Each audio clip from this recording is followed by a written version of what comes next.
नमस्कार, मैं भारत पंचवाल स्वागत करता हूं आपका राजीव टाइम्स में। आइए रुक करते हैं टॉप 10 खबरों की ओर, लेकिन उससे पहले एक नजर लाइव अपडेट्स पर।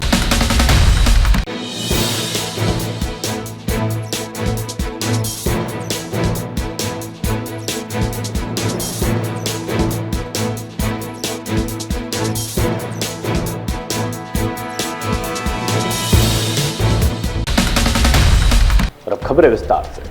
बीजेपी ने स्वदेशी पैदल मार्च निकाला।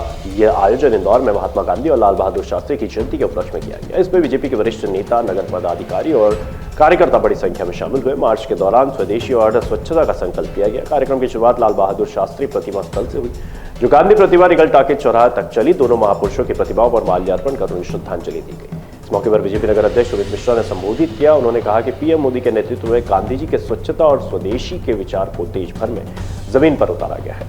मेक इन इंडिया अभियान से स्वदेशी वस्तुओं को बढ़ावा मिला है। वहीं सेना को स्वदेशी हथियारों से सशक्त किया गया है, जिससे जय जवान जय किसान के नारे को भी सार्थक किया गया है।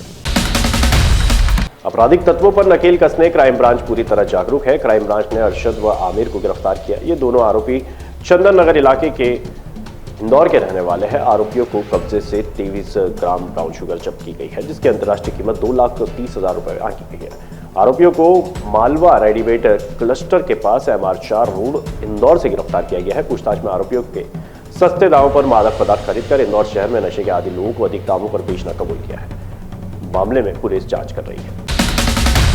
इंजीनियर युवती ने फांसी लगाकर खुदकुशी कर ली। मृतिका कृति द्विवेदी अपने माता पिता से कहती थी उसके सपने में राम, सीता और हनुमान जी आते हैं, उसे भी उनके पास जाना है। युवती के मानसिक रूप से बीमार होने की भी पुष्टि हुई है।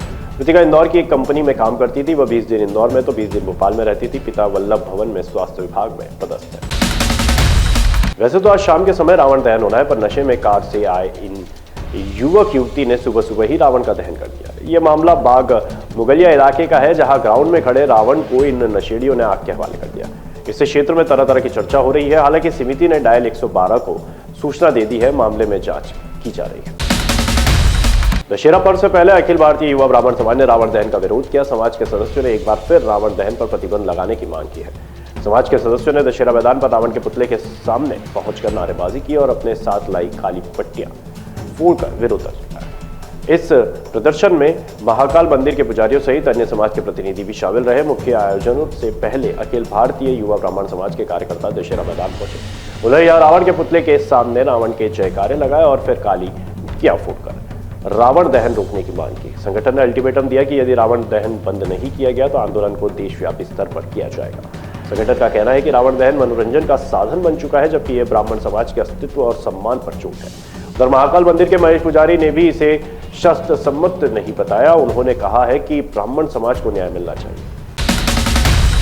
इंदौर में बुधवार से पेट्रोल पंप पर बगैर हेलमेट के पेट्रोल फिर मिलने लगेगा। हालांकि ज्यादातर वाहन चालक हेलमेट के साथ पेट्रोल लेने आ रहे हैं, लेकिन जिनके पास हेलमेट नहीं है उन्हें भी कर्मचारी पेट्रोल दे रहे हैं। कई पंपों पर बैरिकेड्स भी हटा दिए गए हैं। दरअसल पूर्व कलेक्टर आशीष सिंह ने पेट्रोल पंप पर हेलमेट की अनिवार्यता का आदेश 1 अगस्त को जारी किया था, जिसकी अवधि 1 माह थी। उसकी अवधि समाप्त हो गई है। नए कलेक्टर शिव वर्मा ने पुराने आदेश को आगे नहीं बढ़ाया। इस कारण पंप संचालकों ने बगैर हेलमेट के पेट्रोल देना शुरू कर दिया है, जबकि पहले 6 से ज्यादा पेट्रोल पंपों का हेलमेट के बगैर पेट्रोल देने पर पंपों को सील कर दिया गया था।